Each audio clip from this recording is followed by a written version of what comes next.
Al-Fatihah.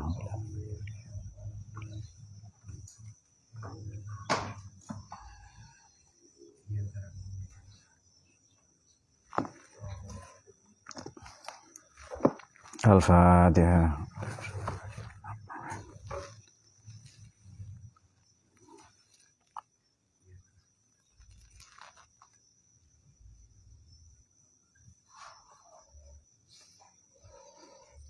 Bismillah ala kulil bidayat summa alhamdulillah alladzi bi ni'matihi tatimmus sholihat. Shalatu wassalamu ala habibina wa syafi'ina wa qurrati a'yunina Muhammadin sayyidis sadat wa ala alihi wa ashabihi an-nujumina irad. Amma ba'd. Qala al-muallif rahimahullah. Amarallah. Subhanaka la ilma lana illa ma 'allamtana. Wa rabbi shrah li sadri. Mari kita teruskan. Maaf, ini terlambat ya karena perjalanan macet. Bismillahirrahmanirrahim. Laula jamilu sitrihi. Mungkin ada yang baca satrihi ya. Lam yakun amalun ahlan lil qabuli. Jangan dibaca kubul ya, lil qabuli. Laula jamilu sitrihi. Kalau bukan tirai, kalau bukan karena selubung, kalau bukan karena hijab ya, satir yang baik, yang indah. Kalau buruk itu namanya kamuflase ya. Tapi ini tutup atau tirai yang baik. Kalau bukan karena tirainya Allah yang baik, selubung atau penutup dari Allah yang baik, yang indah, lam yakun maka tidak pernah ada amalun satu perbuatan pun ahlan ialah menjadi layak lil qabuli untuk diterima. Jadi salah satu piranti mengapa, salah satu prasyarat mengapa amal ini diterima adalah sebenarnya tidak ada amal baik dari kita, buruk semua ya.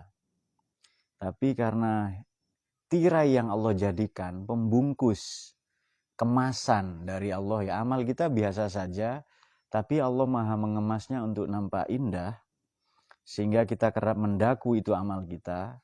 Jika bukan karena fadl dari Allah itu, tidak ada satu amal pun yang layak untuk diterima. Makanya di Quran itu redaksinya bukan fataqabbalaha rabbuha bitaqabbulin hasanin, tapi biqabulin. Itu dijawab dalam Mahasinut Ta'wil dan maupun Nazmud Duror fi tanasubi ayati wassuwar Imam Al-Biqai. Mahasinut Ta'wil Imam Al-Qasimi. Kok bukan bitaqabbulin, kok biqabulin? Seharusnya kan fataqabbalaha rabbuha biqabulin, itu seharusnya kan bitaqabbulin. Wa anbataha nabatan hasanan. Itu karena qabul itu memiliki nuansa ridho. Sudah amal kamu pas-pasan saya ridhoi. Saya tutupi dengan kemurahanku, keindahanku. Nah itu dia. Ku itu Allah ya. Laula jamilu sitrihi, kalau bukan karena tirai selubung penutup yang indah dari Allah, ai sitruhu al jamilu, tutup tirai selubung dari Allah yang indah, yang baik. Lam yakun maka tidak ada amalun satu amal pun ahlan ialah layak atau yang layak lil qabuli untuk diterima. Li'annal abda, oleh karena seorang hamba mubtalah ialah diuji binazrihi ila nafsi, untuk kagum kepada dirinya sendiri, untuk memandang terkonsentrasi kepada nafsunya sendiri. Wa farihi bi amalihi, dan bangga dengan amalnya, itu menganggap prestasinya. Min haitsu nisbatihi wa syuhudihi haulahu wa quwwatahu, oleh karena ia memandang, menisbatkan, menyandarkan, menghubungkan, mengkorelasikan ya amal tadi itu ya kepada dirinya sendiri. Dan wasuhudihi, dan yang dilihatnya, dipandangnya adalah kekuatannya, daya upayanya sendiri kepada amal itu ya. Sehingga waqad yukassifu, manakala telah terkonsentrasi, semakin menebal hijabuhu, hijabnya,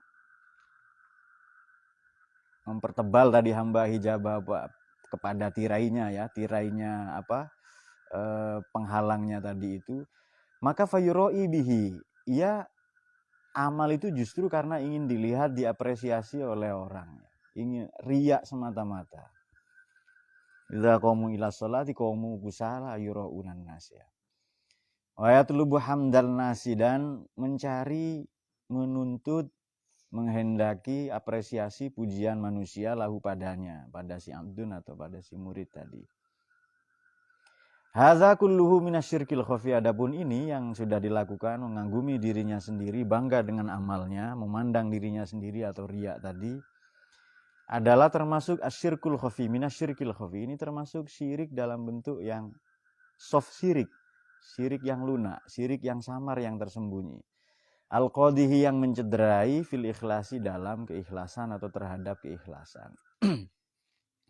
Sementara itu di sisi lain, wal ikhlasu syartun fi qabulil amal. Ikhlas itu syarat dalam amal itu diterima. Maka di Quran ayatnya bukan amal yang banyak, tapi ahsanu amalan. Amal yang paling baik, paling ikhlas. Perspektif tasawuf, perspektif fikih ya sudah dipenuhi syarat rukunnya.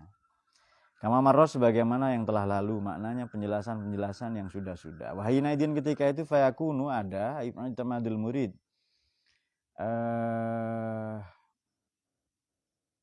kebergantungan seorang murid itu fi wusulihi ala fadlillah, fi wusulihi, untuk usul kepada Allah, adalah semata ala fadlillahi, berdasarkan fadl dari Allah, wa karumihi, dan karunianya, anugerahnya atau kemurahhatian Allah ya. La ala ijtihadihi, bukan semata karena upayanya sendiri. Ini pendapat Imam Asy-Syarqawi ya. Walau seandainya redaksi atau hikmah ini berbunyi laula fadluhu, bukan laula jamilu sitri, lakana aula, maka redaksi ini akan lebih gampang untuk dipahami. Lakana, maka ada hikmah ini aula, ialah lebih mudah untuk dimengerti. Baik, di Quran itu ada ayat, sudah banyak tadi penjelasan, saya singgung sedikit saja. Innal insana la yatgha ar-ra'ahu istaghna. Ini surat apa ya? Oh, Iqra ya. Manusia itu sungguh melampaui batas manakala memandang dirinya kuasa, pandai, mampu beramal, dan seterusnya, mengagumi. Ini amal saya kok keren banget ya, padahal orang lain tidur loh. Padahal orang lain tidak sempat ngaji seperti saya. Padahal orang lain tidak punya kesempatan. Nah, itu dia. Dalam konteks ini memang Abu Jahal Al-Mamani ya. Abu Jahal, Abu Maman ya. Abu Yusron, Abu Niko, dan Abu siapa? Pria berkumis ini, buntung, yang kumisnya buntung. Abu Bahri, Abu, dan seterusnya ini. Abu semuanya ini ya. Karena punya banyak pengikut, 1000 orang, dagang, banyak pengikutnya, apa dan seterusnya, maka layak tuh dia melampaui batas. Karena oke. Kita katakan begini, salah satu murid istimewanya Nabi Musa alaihissalam adalah Muhammad As-Samiri. Musa Samiri. Nah, itu dia. Itu murid terhebatnya lah. Aneh memang hidup itu ya. Nabi Musa hidup alaihissalam di lingkungan istana Fir'aun. Diasuh oleh Siti Asia, istri Fir'aun, konon seorang nabi, mendapatkan pendidikan terbaik. Tapi justru yang dididik Nabi ini bejat. Ini murid salah satu murid kinasihnya, Musa Samiri ini. Baik, Nabi Musa suatu ketika, singkat saja begini. Saya mau pergi ini ke Turisaina, Bukit Tursina. Saya mau ke sana, saya dipanggil oleh Allah untuk menerima wahyu di sana, berdialog langsung dengan Allah di sana. Berapa lama, kata murid-muridnya, kata umatnya? Kira-kira 1 bulan. Tapi ternyata di Quran ditambahkan 10 hari lagi, berarti 40 hari. Nah, desas-desus 40 hari ini, loh, Nabi Musa meninggalkan kita ini, kata Musa Samiri. Kata Niko Samiri, pantas banget ya. Ujang Samiri, Asep Samiri, siapa lagi? Hajat Samiri, siapa namanya lagi? Siapa lagi? Boncel Samiri, ya kan? Nah, itu pantas banget itu. Disebarkan isu itu, maka tidak kurang 11-12 ribu orang menjadi pengikutnya Musa Samiri. Loh, ya saya yang dipercaya. Loh, terus nyembah apa? Ya nyembah sapi yang nanti akan dikorbankan di sini Idul Adha ya. Yang khuar, yang ada begitu-begitu di surat sebelumnya yang kita baca ya. Baik ijlan jasadan yang begitu ya, sudah. Kemudian Nabi Musa pulang marah-marah, Nabi Harun ini ada yang katakan adiknya kandung, ada yang katakan sepupunya. Ditarik jenggotnya. Murid-muridnya yang lain dibanting oleh Nabi. Sebenarnya cuma didorong saja karena beliau terlalu kuat, terpelantinglah semua itu. Samiri dipukul sekali ya, lalu tidak bangun seminggu. Memang seminggu tidak bangun karena kuat sekali Nabi Musa ini alaihissalam. Maka beliau dijuluki Qawiyun Amin. Nabi Muhammad juga namanya itu. Jin Ifrit juga Qawiyun Amin. Nah, itu dia. Bagi pendukung Pak Jokowi Kiai Ma'ruf Amin, yaitu Nabi Musa Qawiyun Amin. Unda itu Ifrit katanya. Ternyata Nabi Muhammad Qawiyun Amin. Malik itu kemarin istrinya melahirkan, minta nama, kita kasih nama Qawiyun Amin itu. Pak, kalau ditambahkan Habibi belakangnya, ya terserah Anda. Yang penting jangan tambahkan Maman saja, kata saya, bahaya itu. Baik, kemudian tobat semua kata Nabi Musa itu. 12.000 nak tobat, hukum mati semua, dihukum mati. Baik, selesai ajaran ini, ajaran nyembah sapi, tidak selesai. Nanti Nabi Musa meninggal diteruskan. Ada orang namanya, kalau dalam ya sejarah-sejarah yang berbahasa Arab, Malki Sodik. Kalau di Alkitab disebut Melkisedek. Melkisedek ya. Atau Melkisedek. Rajaku jujur. Ini maknanya benar. Raja kebenaran. Kelak setiap imam di Yahudi, setiap orang suci disebut Melkisedek. Raja Daud, Raja Sulaiman, Raja Abraham itu disebut Melkisedek semua. Nah, Melkisedek ini dalam Alkitab namanya diulang 12 kali. Baik. Saya sudah lama tidak baca ini ya, tapi saya ingatan saja saya ceritakan. Kalau cerita ini agak panjang, tapi singkatnya begini. Melkisedek ini nanti bikin ajaran, meneruskan ajarannya siapa? Karena ada daya mistik pada sapi tadi itu kan, yang nanti mau dikorbankan ini. Ajaran mistik namanya Kabalistik. Karena bahasa Arab tidak punya huruf P, diganti Kabbalah. Kabbalah. Nah, tahu ya gerakan Kabbalah ya? Ini gerakan mistik ini. Gerakan mistik, sekte mistik, pecahan Yahudi. Simbolnya mata satu, matahari, bintang Daud, ya kan? Tahu kan ya? Din, kalau nggak tahu jangan pura-pura tahu, Din. Bilang saja nggak tahu. Tahu ya? Apa Melkisedek? Oh ya sudah. Baik. Oke, Kabbalah. Kemudian Kabbalah pecah jadi dua. Satu Freemasonry, dua Illuminati. Ini teman-teman harus baca yang begini-begini ini harus tahu sebenarnya. Kan cocok man untuk kesombongan ini man. Namanya Maman Samiri ya kan. Baik. Ada gerakan yang fokus di bidang politik, namanya Freemasonry, Freemason ya, Freemason. Ada yang fokus di bidang ekonomi, sosial, kebudayaan, namanya Illuminati. Nah, dua ya. Jadi gerakan ini Kabbalah pecah menjadi Freemasonry dan Illuminati. Illuminati pencerahan. Oke. Maka semua yang terjadi di dunia, terutama pasca pecahnya Perang Dunia Kedua, adalah ini. Contoh, gerakan politik yang Freemasonry ini. Nanti ada gerakan kembali ke Bukit Zion dipimpin oleh seorang ideolog namanya Theodor Herzl. Atau disebut Theodor Herzl kadang. Ini mempersatukan semua Yahudi yang sudah mengalami diaspora minggat ke seluruh Eropa oleh karena ya diusir, dibunuh oleh Kaisar Titus II dari Romawi tahun 80 ya. Bapaknya Titus ini namanya Vespasius atau Vespalius ya. Mungkin penggemar Vespa. Vespasius atau Vespalius punya anak Titus. Vespalius inilah yang membangun Koloseum. Tingginya 45 meter, sejenis amphitheater, gedung tontonan bersama seperti stadion, bisa menampung 80.000 orang untuk pertarungan antara gladiator, manusia dengan manusia, manusia dengan budak, manusia dengan binatang, sampai mati. Nanti dirayakan di peresmian pembangunan ini pada masa Kaisar Titus tahun 80. Ini 6.000 orang budak dibunuh ya. Beli kue, misalnya Bahri, beli sempak, nggak ada kembalian, budak dibawa ya kan. Dayat, ini mau servis Vespa, enggak punya. Budak sisanya untuk kembaliannya dan seterusnya begitu. Jadi walhasil di bursa budak internasional, budak Yahudi murah. Ini kan diaspora ini, minggat. Dendam kan? Ada gerakan kembali ke Bukit Zion, namanya gerakan Zionisme, dipimpin oleh seorang ideolog namanya Theodor Herzl. Theodore Herzl. Baik.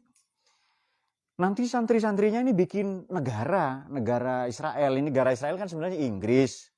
Maunya enggak ditaruh di situ. Ada Aljazair kah atau Mesir itu, Algeria itu. Sudah ke Palestina saja, dibikin di situ. Orang itu bernama David Ben Gurion. Nah, nanti siapa? Perdana Menteri Israel, siapa namanya? Ada yang ingat? Seorang perempuan namanya. Ada yang masih ingat? Saya juga lupa ya, banyak cerita ini. Menantunya namanya Michel Aflaq. Ini bikin partai Ba'ath, Partai Kebangkitan. Nggak usah bangsa. Yang kemarin konflik-konflik bukan. Ini Partai Kebangkitan saja. Partai Ba'ath ini. Ini nanti gerakan nasionalisme lahir, lalu diekspor ke Irak, macam-macam. Oke. Baik, kita kembali ke sini sedikit. Berdiri negara Israel setelah itu. Maka nanti pasca pecahnya Perang Dunia Kedua, ada World Bank. Ini bikinan Yahudi. PBB bikinan Yahudi. Kantornya di Amerika, Yahudi juga. Jadi gerakannya begini. Contoh, gerakan politik sudah berdiri negara ini. Sudah mencaplok tanah Israel, ini tanahnya Palestina, ini tanah yang dijanjikan. Lalu di Illuminati ya, di gerakan ekonomi misalnya begini. Semua negara, dulu kan jual beli itu dengan emas. Itu kata Ibnu Khaldun begitu. Di Tarikh Ibnu Khaldun itu. Ini era-era dulu ya. Ustadz Nafis, Pak Akif yang masih ngaji seperti ini di zaman dulu ya. Kita bercerita ini panjang lebar sekali karena salah satu bacaan saya Tarikh Ibnu Khaldun ya. Salah satu bacaan favorit lah ya. Kemudian begini. Dulu kan jual beli dengan emas. Ini berapa harga rumah? 100 gram emas. Berapa harga baju atau sarung atau sapi? 5 gram emas. Setengah gram. Kalau harganya kopi, ini 1/4 gram emas dapat 1 kotak misalnya. Dibungkus katok. Kemudian terus begitu ya. Tapi nanti kata Amerika begini. Loh ini nggak efektif. Kalau negara punya emas katanya. Sudah nggak usah begitu.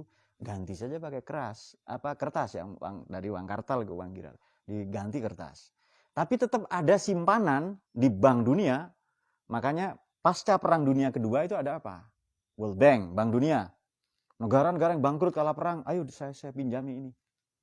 IMF, International Monetary Fund, ya. Dana moneter internasional ini di bidang ini. Maka Indonesia mau cetak uang 5 triliun, harus punya simpanan emas di Bank Dunia di Amerika sana. Emas senilai 5 triliun itu. Oh, kan enggak semua negara punya emas. Kalau begitu simpanannya dolar. Dan itu berlaku sampai sekarang. Kan aneh itu kan ya. Kalau emas zaman Nabi Musa, zaman Nabi Muhammad juga sama yang alaihi wassalam. Kalau 3 gram emas dapat kambing, sampai kiamat tetap dapat kambing. Tapi ganti uang, turun nilainya. Nah ini cara-cara seperti itu. Fashion, merek-merek dunia terkenal apa? Nike itu loh, Adidas, Christian Louboutin, Hermes itu. Kemudian semua merek dunia itu bikinan mereka semua. Olahraga, makanan-makanan setelah ditemukan pewarna itu bikinan. Jadi mereka menguasai dunia. Kapitalis, imperialis, penjajahan semua ya. Oh, nanti sosialis nggak terima. Sosialis juga bikinan mereka. Wah ini nggak adil begini nih. Maka panglima, kemudian tamtama ya, jenderal atau sama gajinya. Direktur perusahaan dengan tukang becak sama. Tinggal di apartemen atau di flat yang sama. Flat itu perumahan, pemondokan, apa namanya? Rusunawa. Kata Gubernur Jakarta, rumah lapis ya. Sudah bilang Rusunawa kan gampang kok, aneh-aneh bikin nama ya. Nike Watch katanya. Ronda kan itu bahasa yang kita pahami, sudah ronda saja sih. Nggak usah Inggris-Inggris apalah, itu yang kita pahami saja, bahasa yang gampang-gampang. Orang Indonesia kan gampang kan bikin begitu. Unidentified flying object, kan angel itu, piring terbang, kan lebih mudah. Benda terbang yang tak diketahui asal-usulnya, piring terbang, kan lebih mudah itu. Oke, kemudian berhenti, stop dari kegiatan. Bahasa Jawa, hop, selesai itu kan enak sekali. Mari kita sudahi dengan segala acara ini dengan wis kan gampang, bahasa kita itu loh kan mudah sekali. Kenapa dipersulit? Sok-sok ilmiah tapi angel, nanti orang tidak paham. Sudah yang gampang-gampang saja. Oke. Baik, ini nanti tatanan dunia begitu semua. Sudah, sosialisme hancur itu. Soviet hancur. Yugoslavia tidak ada negaranya, Soviet tidak ada, pecah. Kecuali Cina. Nah, Cina ini dendam setengah mati ke Yahudi ini ke Amerika. Hampir-hampir saja Cina bubar, sebagian bubar, tapi karena masyarakat mereka petani, tidak bubar. Sampai sekarang, bagus pertaniannya itu. Nah, sekarang kan kita bergeser, tidak ada petani, orang malu jadi petani. Padahal sudah diingatkan oleh seorang maestro ya, desa harus jadi kekuatan ekonomi, yang gitu kan ya, agar rakyatnya, itu lagu mudah dipahami. Daripada ada kan apa liriknya loh enggak nyambung lagu-lagu yang gitu itu. Coba bikin lagu yang keren lah, yang orang paham, yang mendidik, ya itu seharusnya kan begitu. Ya kalau ada yang masih seneng kangen band, itu liriknya enggak nyambung. Ini saya bagaimanapun saya mempelajari bahasa lebih dulu dari kalian kan. Saya pemerhati bahasa yang baik. Ini lirik kok enggak nyambung ya. Pasti pengarang lagunya bodoh. Apalagi penggemarnya. Nah itu dia. Baik, sudah terjadi seperti ini, nah Cina dendam. Sekarang Cina menguasai. Itu Yahudi yang pinter loh ya, Yahudi yang bodoh juga banyak. Nah, apa yang dilakukan Melkisedek, apa yang dilakukan oleh Musa Samiri, apa yang dilakukan Theodor Herzl, David Ben Gurion, pendiri itu ya, itu semua karena mereka istaghna. Mereka memandang binazrihi ila nafsihi wa farhihi bi'amalihi. Itu dia. Maka hilang Tuhan, dia menyembah dirinya sendiri. Dia tidak lagi menyembah Tuhan gitu. Nah, begitu Nabi Musa datang membawa Ten of Commandment, dilempar ke bawah itu. Jadi dalam cerita yang lebih dramatik ya, yang lebih dramatis, itu Nabi Musa teriak, beberapa orang pingsan. Karena memang kuat sekali beliau itu ya. Ya digambarkan seperti apa ya? Karena ada salah satu muridnya pengikut sektenya itu namanya Sam'un. Kita mengenalnya Samson ya. Nah, ternyata kelemahannya di bulu ketek. Coba Anda perhatikan semua merek dunia itu. Ya kan? Kopiah dengan merek sempak, baju dengan merek sempak, celana dengan merek sempak, makanan dengan motif sempak-sempak. Itu semuanya itu gaya Yahudi semua. Dan sekarang kapitalis itu bukan Yahudi. Kita semua sudah kapitalis. Cara berpikir sudah begitu. Betul Ustaz Mu'id ya? Jawab. Oh enggak terlalu karena beliau barusan menjemput saya ke terminal. Oh ya sudah. Walhasil semua sudah menjadi ar-ra'ahu staghna. Padahal inna ila rabbika ruj'a. Maka catatannya begini. Betul kalau Quran itu katakan kaila yakuna dulatan bainal aghniya minkum, modal itu jangan dimiliki kalian saja. Ayo diputer ke daerah-daerah, ke orang-orang miskin ini. Nah, di sini patut digarisbawahi fayakunu i'timadul murid fi wusulihi berdasarkan semata-mata ala fadlillah wa karomihi. Kalau punya prestasi yang menyebabkan itu wusul ke Allah ya, yaitu karena fadl dan kemurahannya. Karena fadl dan karunianya, bukan karena ijtihadi. Karena upayanya sendiri.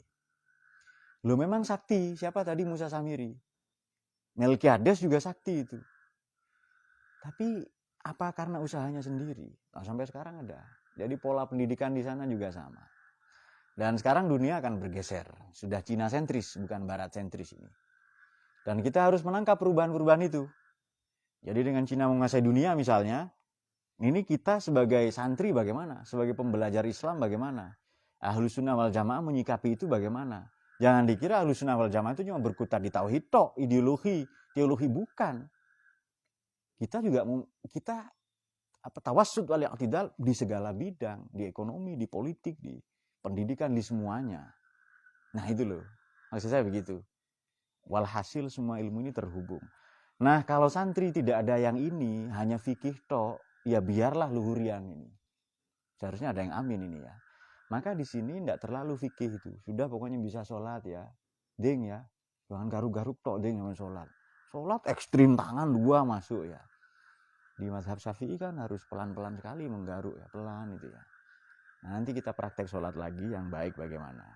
Caranya di atasnya kasih andang, di punggungnya akhirnya. Nah, baik demikian ya. Jadi sudah banyak pelajaran-pelajaran ini. Kita jangan mengatakan Nabi Musa tidak sukses mendidik ya. Berarti Nabi Nuh tidak sukses. Istrinya murtad, salah satu putranya begitu. Jangan katakan demikian. Itu Allah tidak terima itu. Oh, berarti Nabi Muhammad tidak sukses ini karena pamannya ada. Ada yang tidak Islam. Jangan katakan begitu ya. Itu kekasih Allah semua itu. Dan punya perasaan. Sakit hati juga kalau begitu itu.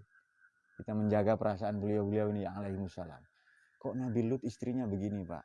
Quran saja tidak nyebut nama lang imro'ata Lut ya. Tidak sebut nama kalau yang buruk-buruk itu. Jadi Allah saja bertata krama kepada para kekasihnya itu. Kok kita lalu seenaknya ya. Ada apalagi Wahabi ya kan. Ibunya Nabi masuk neraka, itu kan kurang ajar sekali. Begitu bapaknya, waduh. Tapi ya sudahlah, itu wataknya Maman. Sudahlah cukup Maman saja.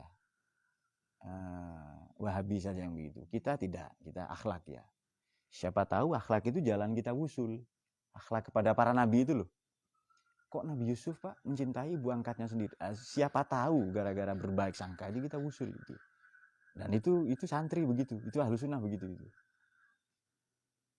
Baik, saya kira demikian. Dengan berbaik sangka kepada mereka itu semua kasih Allah ya. Saya menerjemahkan hadis bagaimana? Hadis Nabi itu bagaimana? Kalau seandainya Fatimah putri saya itu mencuri, saya akan potong tangannya, ya kan? Kan bagaimana hadisnya itu? Laukanat Fatimah tu binti la kotok tu yada. Saya tidak katakan Siti Fatimah terjemah. Kalau saya terjemahkan, seandainya sebahagian keluargaku mencuri, saya akan potong tangannya. Apa Siti Fatimah mencuri? Kan tidak itu. Maka sebagai takzim kita, hormat kita ke Nabi, saya tidak nyebut Fatimah. Menerjemahkan hadis itu loh ya. Seandainya sebahagian keluargaku ada yang mencuri, saya yang akan menegakkan hukum ya. Karena faktanya Siti Fatimah tidak nyolong. Nah itu loh, itu akhlak kita. Anda harus sampai ke sana akhlak itu. Jangan C ya, Heri ya. Ada RT di bawah main gitar di atas itu. Dan itu enjoy. Belum selesai ngecor sudah main gitar. Nah itu dia. Tapi terutama ya akhlak kepada akhlak sholat subuh ya Jaya, Bahri ini lebih penting lagi biar Maman senang. Baik, saya kira demikian. Semoga kita dapat futuh, semoga mendapat pencerahan dari ini, dari Imam Ibnu Athaillah ini, juga para pensyarah. Terima kasih kepada semua pembaca. Mohon maaf karena ada keterlambatan tadi. Assalamualaikum warahmatullahi wabarakatuh.